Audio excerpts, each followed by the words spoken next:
Well, hello everyone. Mike Lyon here with DoYouConvert.com. Want to talk about a concept today, your worst best prospect. Now, this comes from Tom Ritchie originally, and I know I'm going to mess up this quote, but we'll put it out there. So it talks about your worst prospect in a great market is your best prospect when it's not so great. Now think about that. Even think about the beginning of this year.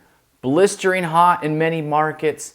We had a lot of great prospects, and you fast forward to the past couple months and there are many people, many companies who say it has not been as hot as it was at the beginning of the year. And they say, oh, I would just beg for some of those prospects from the beginning of this year. Now, when we say worst prospect, we're not talking about, these are bad people walking the door that aren't ever going to purchase from us. Just compared to these other folks who are basically hurling checks at us, they don't seem to be on the top of our mind. But you fast forward and you say, what I would do for some of those folks. Now the problem is a lot of times if we're focused on our best prospects, we often ignore those other prospects.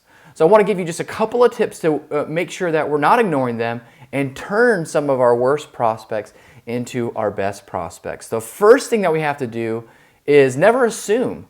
If someone is filling out a form, if someone is calling in, if someone is walking in the door, they are interested. So everybody deserves our attention. The second thing that we have to do with all of our prospects is make sure they go into a database, a CRM system, so that we can work those prospects, manage them over time, and turn them into more likely purchasers. And the final thing that we have to do is make sure that we have a process in place. It will be so weird if in 2-3 months you go back and try and reach out to a prospect who you haven't had a single phone call with or you haven't sent a single email to.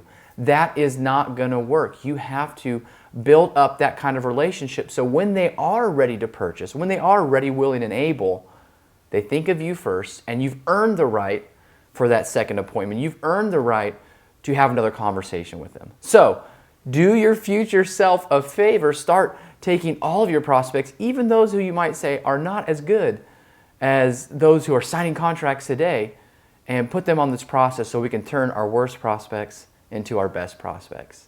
Thanks so much. I always love to hear your responses and feedback. So let me know, and I'll see you again soon.